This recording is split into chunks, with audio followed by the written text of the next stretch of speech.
You think I'm crazy.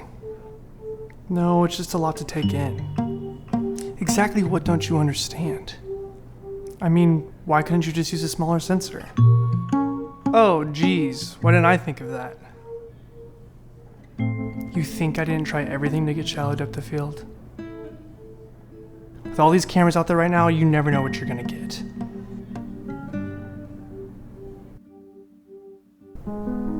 What's up, guys? Have you guys ever seen the Netflix show The Umbrella Academy? Maybe wondered why that show looks so much more unique than other TV shows on TV? Well, it's because it's shot on a full-frame camera and not a Super 35 or APS-C camera.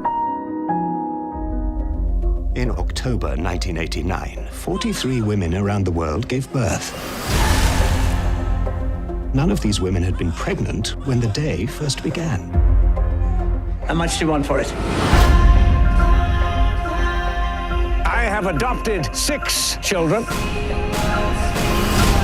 gifted with abilities far beyond the ordinary. I give you the Umbrella Academy.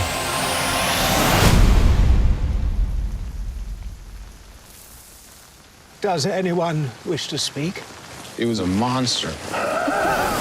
Now, this is something I've been chasing for a long time. That full-frame look with a color space that's actually manageable and I can get a good image out of. Today we are talking about the Nikon Z6. Now, this camera is a full-frame camera and it'll do a log profile out of the HDMI in 10-bit into an Atomos recorder. Now, this is super exciting because we have not had this before in the past. And I think you'll notice in 2019 you're going to start to see a lot of TV shows and movies that are shot with the full-frame look. That's because Canon, Arri, and Red have all released full-frame cameras now. But more specifically, Arri has finally released the Alexa LF and the LF Mini. Now, that's 2 standard Alexa sensors that are flipped on their sides and put together to give that 35mm full format look. So why is full frame so special? It's special because it's allowing you to use a full focal length of your lens, rather than cropping into the image circle. Now, I think most people can argue that that's not really necessary to tell a good story, but it's just one more thing that you can do to get that little extra 10% to your imagery. So as a cinematographer, you're always looking for those extra tools to give you more unique looks. So the full frame cameras can really do that for you, because it's allowing you to get closer to your subject, get more intimate with your subject, and still get that shallow depth of field, and not have to put on such a wide lens. But what's really cool about that is if you look at like the Umbrella Academy, for instance, they actually use like a 24mm lens quite often. And what that's able to do is really capture the whole space that they're in, but still give them a nice shallow depth of field and be very close to their subject. These full frame cameras are really gonna give us a different way of shooting. We're gonna be able to get more creative with our shots. So there are some limitations with this camera. First off, you can only do the 10-bit and the log profile out of the HDMI port, which means you can only shoot 8-bit internally. So a lot of you probably have cameras that have a crop sensor. They have an APS-C, Super 35, or a micro Four Thirds sensor on them. If you're putting on like a 50mm lens, for example, you're gonna be kind of far away from your subject in order to get them fully in frame. And what that's gonna do is the farther you get away, the more depth of field that you're gonna gain. Not shallow depth of field, the more depth of field you're actually going to gain, which is gonna give you less shallow depth of field.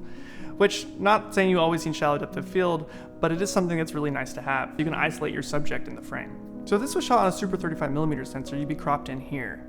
But when you pop back out to the full frame format, you're able to get more things in the background, more of that out of focus area that's gonna look really pretty. So this camera costs around $1,800 for the body. Now that's more money than the Blackmagic Pocket 4K, which I use a lot on this channel and I tout as being a very inexpensive and powerful camera, but this one gives you that full frame look. And then yes, you have to add a recorder on top, which really hikes up the price tag. But if you're just trying to get that little extra to separate yourself from other cinematographers, this is a great way of doing that. Now, you don't even have to buy this setup. You can just rent it for certain projects that the full frame look would really add to. So there actually isn't a lot of movies and TV shows that are shot on a full frame format in a 16:9 ratio. So it's actually hard to find something to compare this to. But I had recently been watching The Umbrella Academy, which is a pretty awesome show. If you haven't watched that yet, definitely check it out. And at first I just turned it on and started watching and I was like, why does this look so unique? But they're able to get these wide angle shots but have no distortion and still have like an isolated subject with shallow depth of field. So I immediately looked it up. I saw that it was shot on the Alexa 65 and it all made sense. Now they're cropping into the middle of that sensor rather than using the whole thing because Netflix requires a 2:1 aspect ratio for their original programming. So I just wanted to recreate a little scene from that show.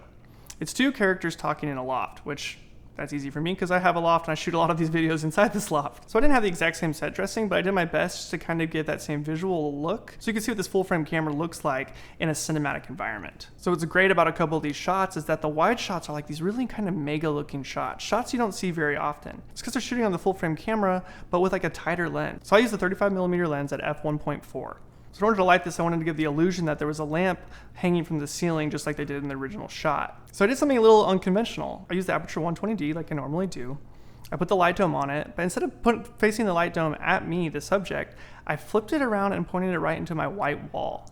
So what that does was still give me a little light source that's not spilling all over the room. And it's not spilling all over the room because the light dome is capsulating that light and letting it not spill out the sides. But I'm bouncing it off the wall and it's giving me just a nice little light here that's very controllable and still pretty soft.